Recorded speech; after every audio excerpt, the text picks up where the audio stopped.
لا انفجارات ولا شظايا ولا دخان، لا دمار ولا أشلاء ولا غيرها. حرب صامتة ترعب دولا وأمما، قادرة على إخضاع وكسر هيمنة دول. الموت في أم عينه، وسلاح الدمار الشامل الأقدم في التاريخ. القتل بصمت والضحايا كثر. أبشع أنواع الحروب وأكثرها فتكا. لا عدو بالمقابل ولا مواجهة تذكر، وكل ما يجب فعله الانتظار حتى الموت. القتل بالمرض، أو القتل بالسم، أو حتى القتل بصمت. الحرب البيولوجية، عندما يتحول الإنسان لشيطان بشري. في مارس من العام 2022 خرجت وزارة الدفاع الروسية ببيان مقلق، إذ قالت أنها ألقت القبض على طيور مرقمة أطلقت من مختبرات بيولوجية في أوكرانيا، وتمت العملية في منطقتي إيفانوفو وفورونيج الروسيتان. الدفاع الروسي قالت حينها أن عملية القبض لم تكن الأولى، بل سبقتها عدة محاولات أوكرانية لاختراق الأمن الروسي. كما قالت أن تلك المختبرات تمول وتعمل بدعم أمريكي، وهدفها الرئيسي هو نشر مسببات الأمراض الفتاكة في روسيا، وذلك من خلال إنشاء آلية للانتشار السري لتلك المسببات. فشلت عملية وصول الطيور المرقمة حينها، وقد تكون روسيا في الواقع لم تقبض على الطيور المرقمة حتى، لكن تلك الحادثة أقلقت العالم أكثر من القلق من الحرب، فقد افتتحت فصلا جديدا في الصراع ما بين روسيا وأوكرانيا، أو كما يمكن أن تسمى حرب جديدة، وهي الحرب البيولوجية. فما هي تلك الحرب؟ وكيف تصنع أسلحتها؟ تتعدد الأسماء والنتيجة واحدة: الحرب البيولوجية أو الجرثومية أو الميكروبية. يمكن أن تختصر بأنها الاستخدام المتعمد للجراثيم أو الميكروبات أو الفيروسات بهدف نشر الأمراض والأوبئة الفتاكة على نطاق واسع، فهي في النهاية تحصد عددا كبيرا من الأرواح، وقادرة على إفناء أكبر عدد من الكائنات، أو حتى تدمير الحياة بالكامل في مكان معين، ولذلك تصنف من أسلحة الدمار الشامل. موقع ساينس دايركت الذي يضم قاعدة بيانات علمية وبيبليوغرافية يعرف الحرب البيولوجية بأنها الاستخدام المتعمد لكائنات حية أو سموم مشتقة منها لتتسبب بأمراض لدى البشر أو الحيوانات أو النباتات، وذلك خلال صراع ما أو هجوم بعينه. وعليه فإن الأسلحة البيولوجية تضم كائنات حية وسموما تنتجها، وعلى الرغم من كون المصطلح ومفهوم الحرب البيولوجية بات يتردد في السنوات الأخيرة، لكنه في الواقع يعود تاريخه لآلاف السنين، وتعتبر واحدة من أولى أشكال الحروب غير التقليدية في التاريخ. ففي البداية كانت الأسبقية للآشوريين، حيث قاموا بتسميم ينابيع مياه خصومهم خلال القرن السادس قبل الميلاد، وذلك باستخدام فطر الإرغوت، وكان الهدف إرباك العدو والنيل من عزيمة جنودهم. كما يسجل التاريخ حوادث وتجارب أخرى. ففي القرن الرابع قبل الميلاد استخدم الرماة الساكوثيون طريقة جديدة اعتمدت على تغطية الرماح ببراز الحيوانات، وتعمدوا استهداف الجنود المصابين من الأعداء، وذلك لتلويث إصابتهم ونشر الأوبئة بينهم.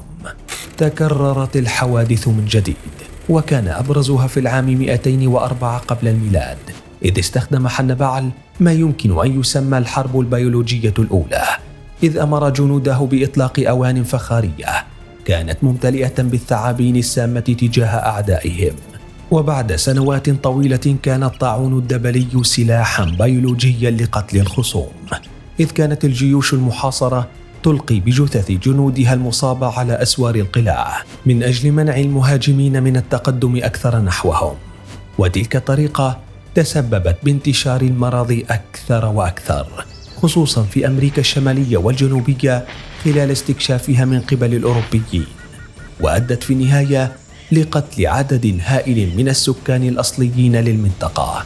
ومع ذلك لم تصنف كل تلك الأحداث والأدوات على أنها من الحرب البيولوجية، إذ يقول موقع ساينس دايركت أن أول استخدام بيولوجي في التاريخ يعود لعام 256 ميلادية، وذلك خلال الحرب بين الفرس والرومان، حيث تقول أدلة أثرية مؤكدة أن الفرس قاموا بتعريض الجنود الرومان لغازات سامة، ما أدى لمقتلهم جميعا قبل حتى دخولهم المعركة، حيث استخدم الفرس حينها غازا كبريتيا داخل نفق أدى سريعا لقتل 20 جنديا رومانيا.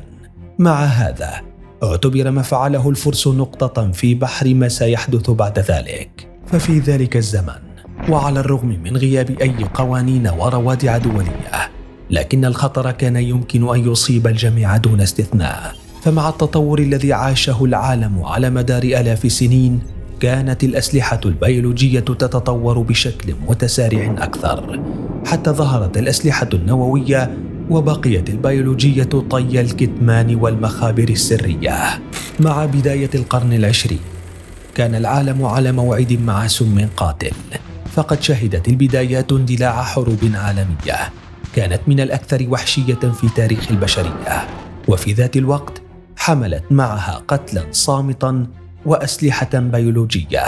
فمع اندلاع الحرب العالمية الأولى، والتي أسماها بعض المؤرخين بالحرب الكيميائية، شهد العالم إفراطا في استخدام الأسلحة البيولوجية والكيميائية على وجه الخصوص، إذ كانت الأسلحة الكيميائية فعالة بقوة، وأطلقت بعدة مناطق وسط تخبط من قبل بعض الدول بالتصدي لها، حيث خلفت عددا كبيرا من الضحايا.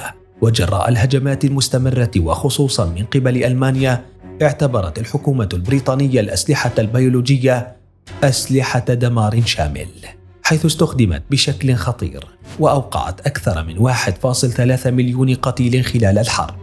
وخلال الحرب العالمية الثانية لم يقل المشهد ضراوة، حتى فمع بداية الحرب اتخذ جيش الإمبراطورية اليابانية الأسلحة البيولوجية كسلاح أساسي أمام الجنود والمدنيين الصينيين، واتهمت الوحدة 731 اليابانية سيئة الصيت بتنفيذ عمليات حرب بيولوجية، منها إلقاء براغيث ملوثة بالطاعون.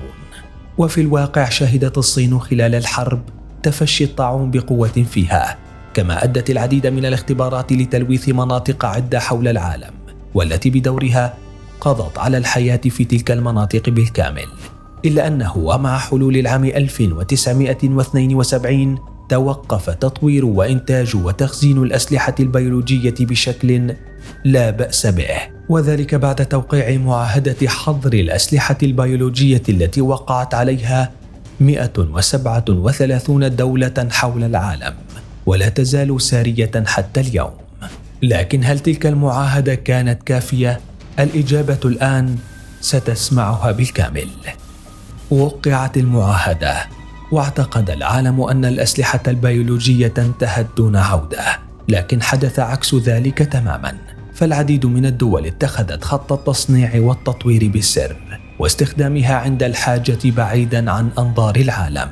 يضاف لذلك أن المعاهدة لم تفلح عن قانون يعاقب مستخدم تلك الأسلحة، وبقيت العقوبات التي تطال الدول فردية ومن جانب واحد في أغلب الأوقات.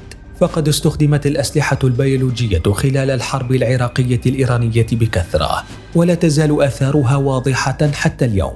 وتكرر المشهد خلال حرب الكويت، حيث اتهم صدام حسين باستخدام غاز السارين، ما أدى لإصابة عشرات الجنود من التحالف الدولي، ولم تظهر على بعضهم الأعراض لما بعد نهاية الحرب.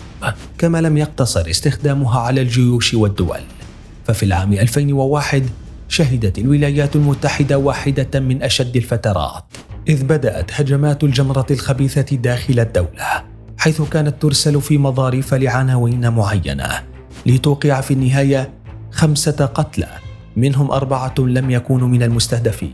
اعتقدت السلطات الأمريكية أن تنظيم القاعدة هو من يقف وراء الهجمات، لكن اتضح لاحقا أن من يقف وراءها عالم يعمل في مجال الدفاع البيولوجي.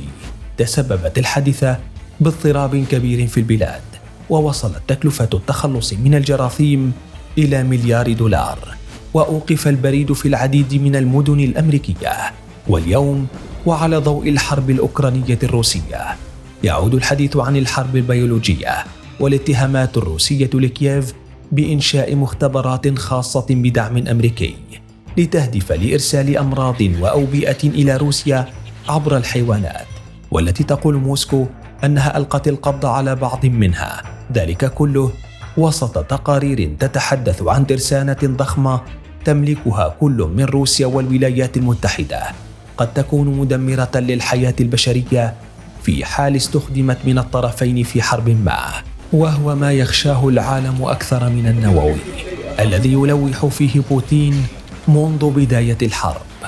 فسيناريو الحرب البيولوجية سيكون أشد فتكا وخطورة، وفي ذات الوقت لا يمكن توقعه أبدا، وحتى اليوم لا يوجد طريقة سهلة للبشرية للحماية منه، فقد تصل على شكل جراثيم أو بكتيريا أو حتى غازات، ويصبح العالم يعيش الرعب النووي والبيولوجي.